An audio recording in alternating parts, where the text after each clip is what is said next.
जहां बिहार चुनाव के लिए आज तारीखों की घोषणा होगी। शाम 4 बजे का वो वक्त होगा जब चुनाव आयोग की तरफ से प्रेस कॉन्फ्रेंस की जाने वाली है। नई दिल्ली के विज्ञान भवन में ये प्रेस कॉन्फ्रेंस होगी। तो ये बड़ी जानकारी, बिहार में आने वाले दिनों में चुनाव होने वाली है। हाल के दिनों में हमने देखा था चुनाव आयोग की टीम बिहार पहुंची थी, पटना गई थी और सभी दलों के लीडर्स से बैठकर बातचीत की गई थी।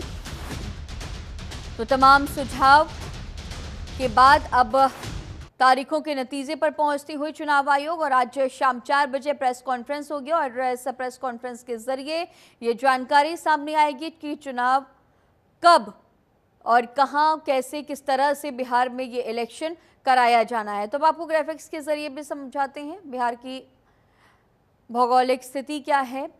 एसआईआर से पहले कुल वोटर 7,89,00,000 थे। एसआईआर में 47 लाख के नाम कट गए। अब आप ये कैटेगरी देखिए, कुल वोटर्स की संख्या 2020 में 7,18,00,000 थी। क्या है यार, युवा वोटर 3,70,11,485 हैं।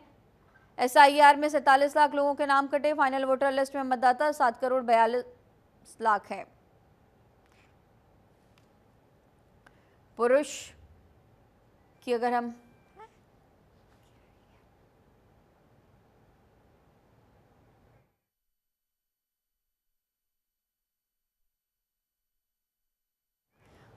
और इसी खबर पर और भी ज्यादा जानकारी के साथ हमारे सहयोगी नमित त्यागी हमारे साथ लाइव मौजूद है। नमित, आज दिल्ली में विज्ञान भवन में प्रेस कॉन्फ्रेंस होने वाली है और हमने देखा था पिछले दिनों बैठक हुई थी चुनाव आयोग की बिहार में और अब नतीजे पर पहुंच चुकी है चुनाव आयोग और अब आज तारीखों का ऐलान हो सकता है। और भी क्या कुछ अहम जानकारियां? देखिए, निश्चित तौर पर क्योंकि 22 नवंबर को बिहार के अंदर जो वर्तमान सरकार चल रही है उसके कार्यकाल का आखिरी दिन है। ऐसे में चुनाव आयोग 22 नवंबर से पहले बिहार के अंदर जो है वो चुनाव संपन्न कराएगा और उसके साथ साथ नतीजे भी 22 नवंबर से पहले ही आएंगे, जिसको लेकर हमने देखा कि 4 और 5 अक्टूबर को चुनाव आयोग की टीम और उसमें मुख्य चुनाव आयुक्त ज्ञानेश कुमार ने बिहार का दौरा किया और वहाँ पर तमाम अधिकारियों, इसके अलावा सभी राजनीतिक दलों और जो बिहार पुलिस के अधिकारी थे उनसे मुलाकात की और स्थिति का जायजा लिया। कल भी हमने देखा कि चुनाव आयोग की तरफ से एक बड़ी प्रेस कॉन्फ्रेंस जो थी वो पटना के अंदर की गई और वहां पर तमाम स्थितियों का जायजा जो था वो पूरा ब्यौरा प्रेस कॉन्फ्रेंस में रखा गया। और अब जो जानकारी आ रही है, आज शाम 4 बजे विज्ञान भवन में चुनाव आयोग चुनावों की तारीखों का ऐलान करने वाला है। 4 बजे प्रेस कॉन्फ्रेंस होगी और बिहार के अंदर 243 सीटों पर कब कब मतदान होगा, कितने चरणों में होगा, इस राज पर से पर्दा जो है वो 4 बजे उठ जाएगा। हालांकि जैसा हमने पहले ही बताया कि चुनाव आयोग ने जो है 18 अक्टूबर से 28 अक्टूबर तक दीपावली और छठ के पर्व हैं, ऐसे में चुनाव आयोग जो है वो इन तारीखों के बीच में चुनाव नहीं कराएगा। और चुनाव आयोग ने ये पहले भी क्लैरिफाई कर दिया था कि जो मतदान है वो 18 अक्टूबर और 28 अक्टूबर के बीच में नहीं होंगे, क्योंकि बिहार का सबसे बड़ा पर्व है छठ। ऐसे में छठ पर्व और दिवाली को ध्यान में रखते हुए तारीखों का ऐलान किया जाएगा। तो आज इंतजार है 4 बजे जब चुनाव आयोग प्रेस कॉन्फ्रेंस करेगा उसमें आखिर कब तारीखों का ऐलान होगा। दूसरा ये कि आखिर जो कल चुनाव आयोग ने कहा था कि एक बूथ पर केवल 1200 जो मतदाता है वही उपस्थित वहां पर रह सकते हैं, तो ऐसे में इस बार एसआईआर के बाद किस तरीके से नई रूपरेखा जो है वो चुनाव आयोग ने मतदान के लिए तैयार की है, इसके लिए हमें 4 बजे का इंतजार करना पड़ेगा।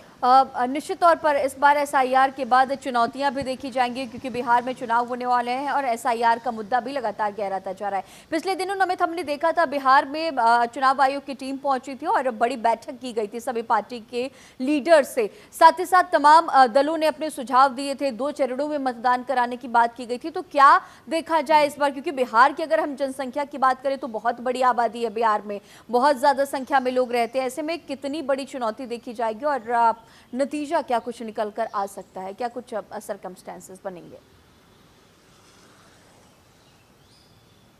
देखिए, चुनाव आयोग के सामने 2 चुनौती होगी। पहला ये कि आखिर 243 सीटें हैं और घनी आबादी वाला बिहार जो है राज्य है। ऐसे में बिहार के अंदर कई संवेदनशील इलाके भी हैं जहां पर स्थितियों का जायजा चुनाव आयोग की टीम ने पिछले 2-3 दिन में लिया है। जो राजनीतिक दलों की तरफ से सुझाव दिए गए हैं कि 2 ही चरणों में चुनाव कराया जाए, इससे आखिर चुनाव आयोग कितना संतुष्ट है उसके लिए तो 4 बजे का इंतजार करना पड़ेगा। लेकिन हाँ, ये जरूर है कि एसआईआर के बाद पहली बार किसी राज्य के अंदर ये एसआईआर हुआ है और उसके बाद पहला चुनाव है। ऐसे में चुनाव आयोग के सामने भी ये चुनौतीपूर्ण होगा कि कैसे शांतिपूर्ण तरीके से चुनाव को कराया जाए, क्योंकि 47 लाख लोगों के जो नाम है वो वोटर लिस्ट से काटे गए हैं, चाहे उसमें जिन लोगों की डेथ हो गई थी उसकी अगर हम बात कर ली जाए, या फिर जो लोग डबल फर्जी आधार कार्ड बनाकर जो पहचान पत्र जिन्होंने बना रखे थे, वोटर आईडी कार्ड, उनको लिस्ट से हटाया गया है। हमने देखा कि ये मामला जो था वो सुप्रीम कोर्ट के अंदर भी गया और अपोजिशन पार्टी ने इसको लेकर यात्राएं भी निकाली थी। राहुल गांधी ने वोटर बचाओ यात्रा, जो वोटर अधिकार यात्रा बिहार के अंदर निकाली थी। तो ऐसे में चुनाव आयोग ने कल एक बात को और स्पष्ट किया कि अब ये बिहार के अंदर एसआईआर हुआ है और आने वाले दिनों में पूरे देश के अंदर जो एसआईआर है वो कराने के लिए पूरी तैयारी में चुनाव आयोग है। तो एसआईआर के बाद पहला चुनाव जो है वो बिहार की धरती पर होने जा रहा है। तो बिहार के अंदर जो है वो चुनाव आयोग के सामने भी चुनौती होगी कि किस तरीके से शांतिपूर्ण तरीके से 22 नवंबर से पहले पहले चुनाव को संपूर्ण कराया जाए, जिसको लेकर कितने बूथ होंगे, कितने सुरक्षाकर्मी तैनात होंगे और जो सीनियर सिटीजन हैं उनके लिए किस तरीके की व्यवस्था इस बार की जाएगी, ये सब का खुलासा 4 बजे प्रेस कॉन्फ्रेंस में होगा। ठीक है नमित, खबर पर नजर बनाए रखिएगा कि भी आपसे अपडेट्स लेंगे।